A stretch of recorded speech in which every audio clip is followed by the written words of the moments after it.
I do not know what it is about me. Is it just auras? Is it the way I present myself? Or is it just the way I look? You may be wondering why I'm asking these questions. Apparently, I am a magnet for entitled women in the wild and at my place of work.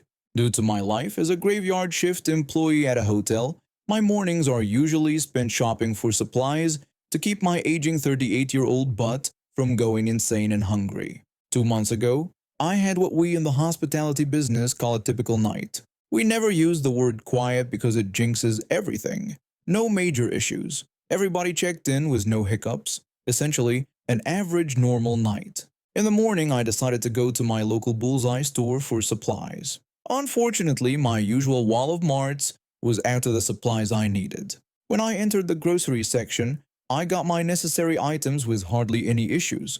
I then turned towards the men's clothes section to pick up some needed garments. While I was searching for the right size, I felt a jab in my shoulder. I turned and saw a woman in her mid-50s, blonde hair, crossed necklace, in mid-90s fashion. I thought, oh God, not again. The woman demanded my help, saying that a man of my stature could assist her in this place. I politely explained that I didn't work there, but she wouldn't listen. She told me not to give her lip and to just do what I was hired for. When I tried to explain again, she grabbed my shirt and ordered me to be a good manager and help her.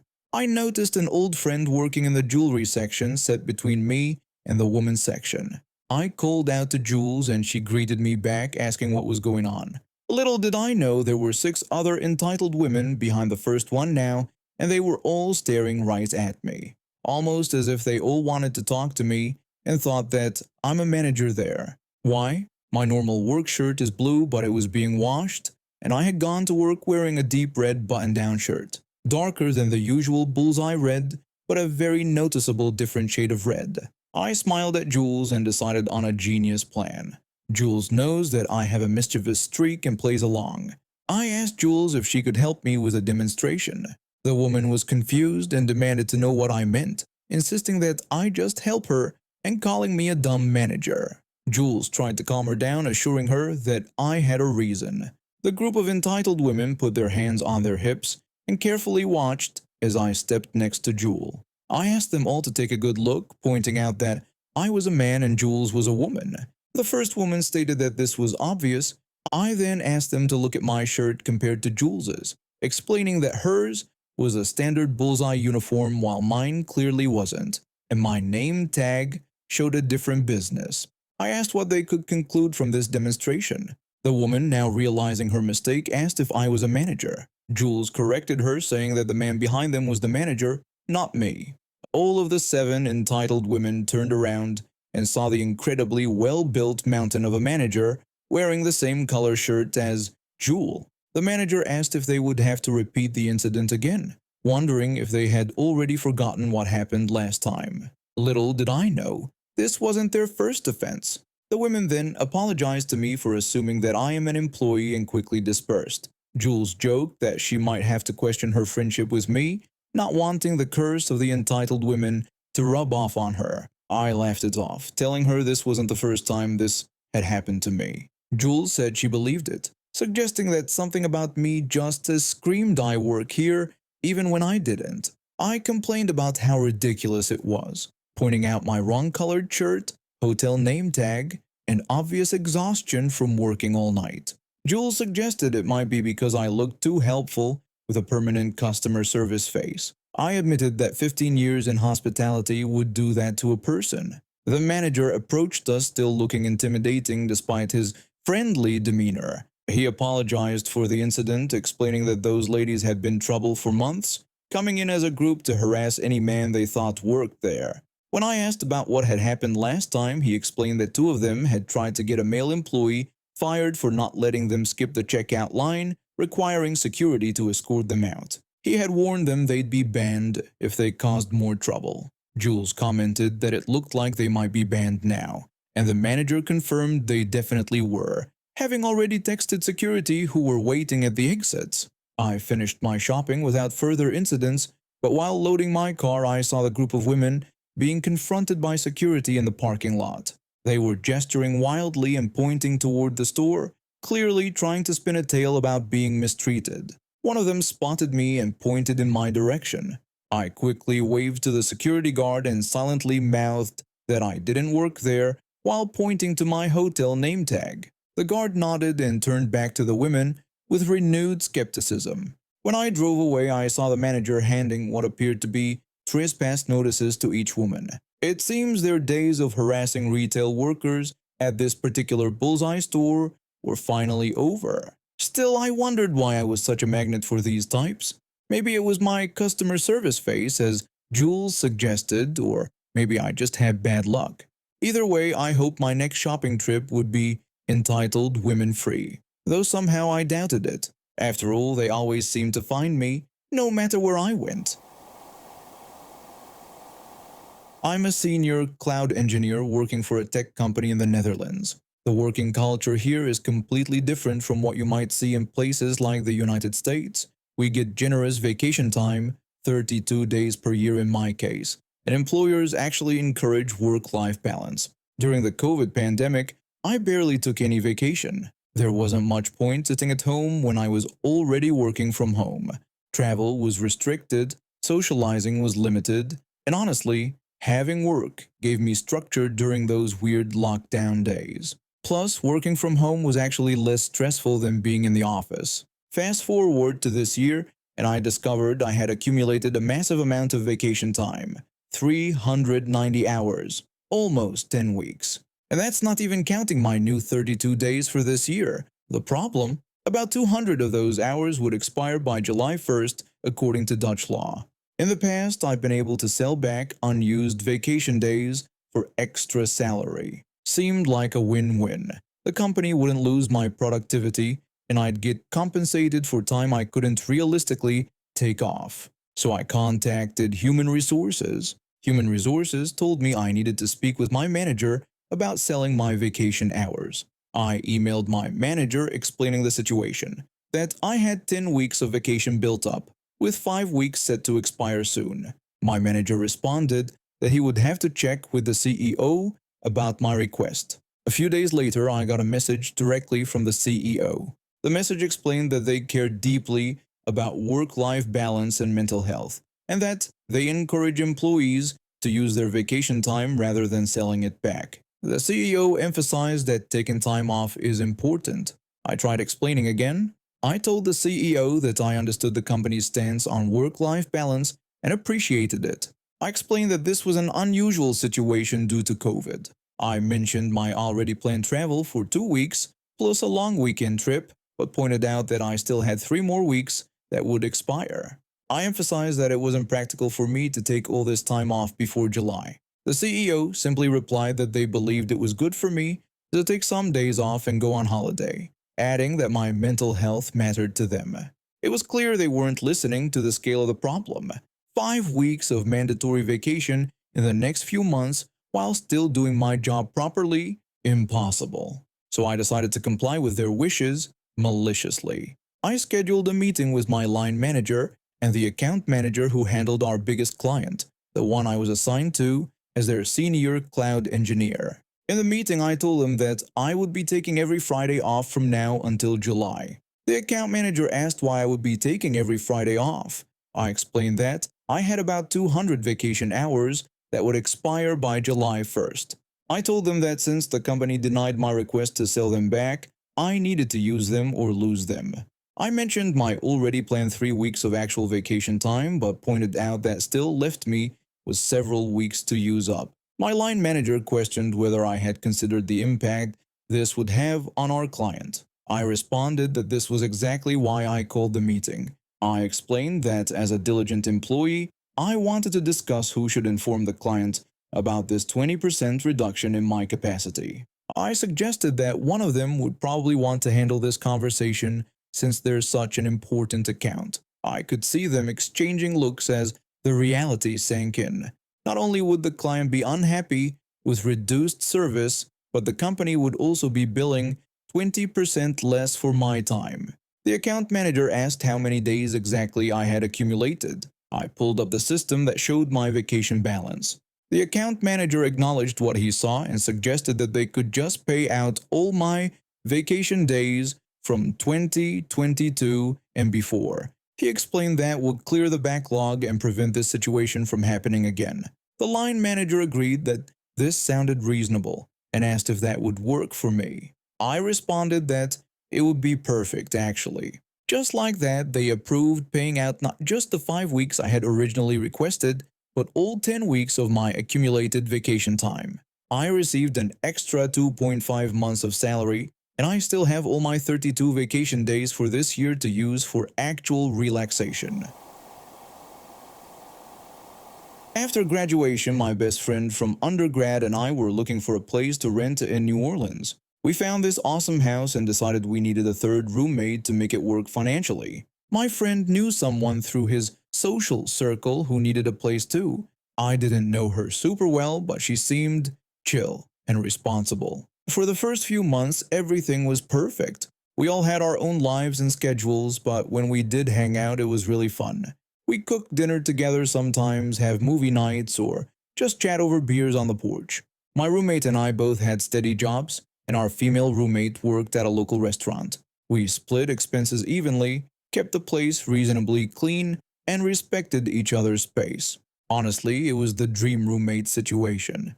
Then she started dating this guy. From the moment I met him, something felt off. He was short in stature but had this massive chip on his shoulder about it. Always trying to prove himself, always talking himself up.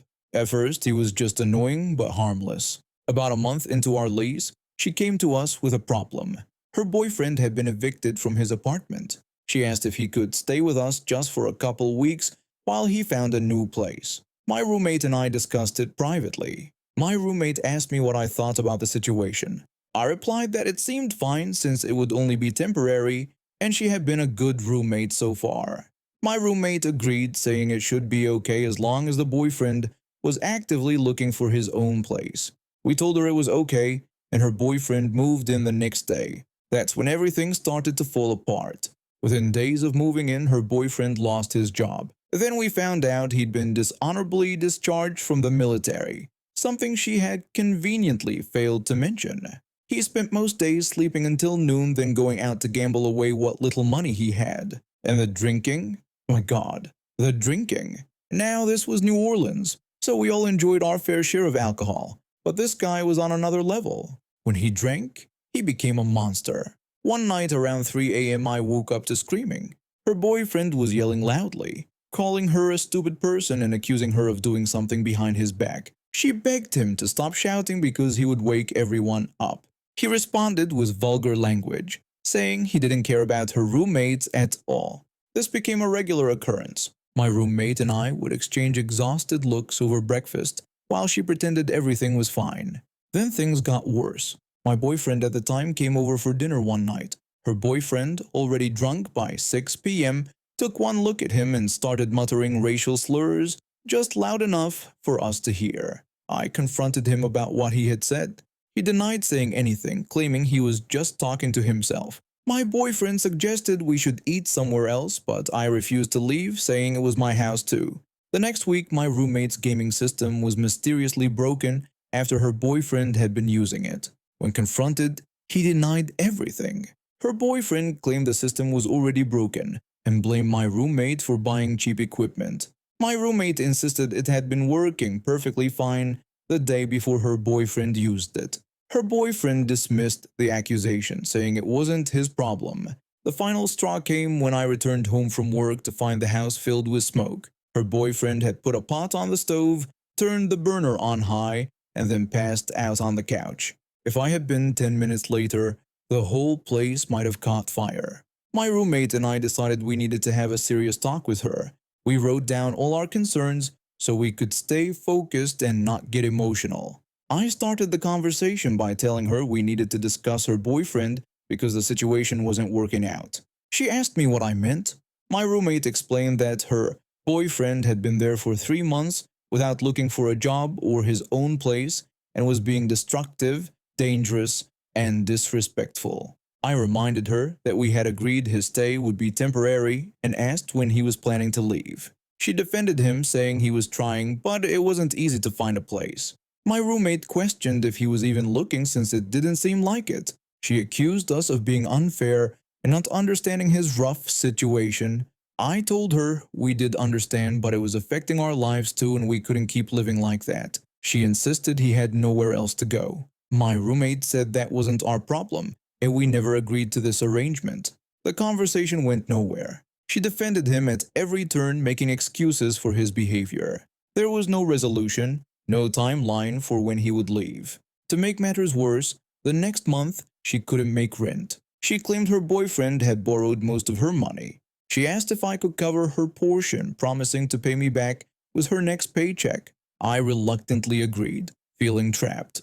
3 days later, I saw on social media that she and her boyfriend had gone to a casino resort in Mississippi for the weekend with my rent money.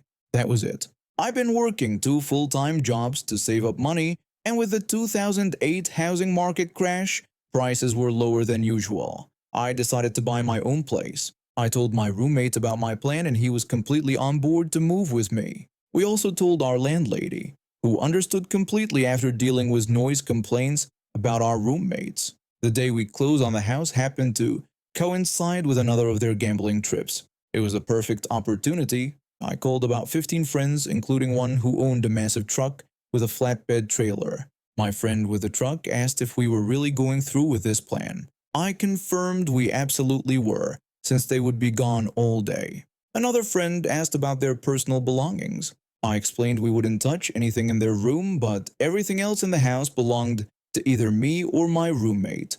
Within 4 hours, we had moved everything.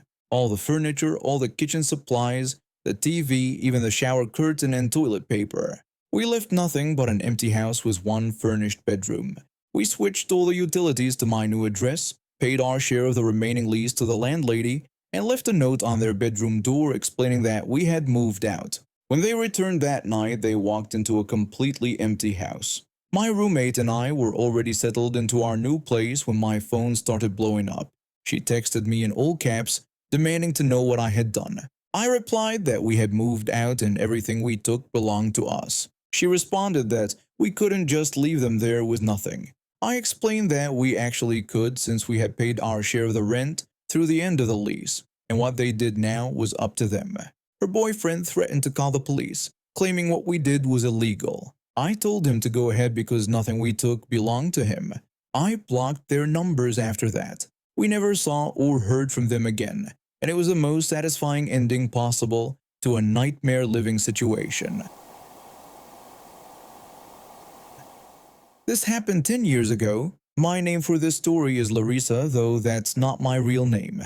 I used to work for a money exchange company in the city center. Our building had 4 floors and often hosted training sessions. We had plenty of company-branded mugs for visitors, while permanent staff had personal mugs. People kept using my personal mug despite the company mugs being available. This drove me crazy since I hate sharing my mug with people I don't know well. I have no idea about their hygiene habits, and it triggers my inner germaphobe. Once, when I caught a visitor using my cup, they just shrugged and said it was clean and available, so they used it. I complained about this to my friend so much that for my birthday, she made me a one-of-a-kind mug. I brought it to work thinking no one would mistake it as public property. The antagonist of our story was a blonde, cocky jerk who always had to be the loudest in the room. He constantly bragged about being detail-oriented. One day, I found him in the staff room. Later, when I returned, I noticed he was using my mug despite there being about 30 company mugs available. The staff room had about 10 people in it, including him and me. I asked if all company mugs were being used. He said no. When I asked why he was using a personal mug, he claimed it was the first one he grabbed. I told him to use a company mug instead, and explained these were our personal mugs from home. He argued that since they were in company cupboards, he didn't see the issue. I tried again, explaining we had company logo mugs for a reason. He took a sip from my mug with a cocky grin and said he didn't see the problem, since it wasn't like the mug had my name on it. I told him that it actually did have my name on it and pointed to Larissa written in huge red letters. A colleague started laughing knowing the backstory. His face went tomato red with embarrassment. I remarked that I was surprised he missed it, given how detail-oriented he claimed to be, and asked him to pour his drink into another mug. He poured his drink and left the room faster than I'd ever seen anyone move. Later, everyone in the company found out. People joked about hiding their stuff from him, as I discovered he did this everywhere, using people's mugs and claiming it was an accident. From then on, he only used company mugs, though people always found ways to remind him of the incident. I never had my mug borrowed again, and several colleagues got personalized mugs after seeing how effective mine was at keeping entitled people away.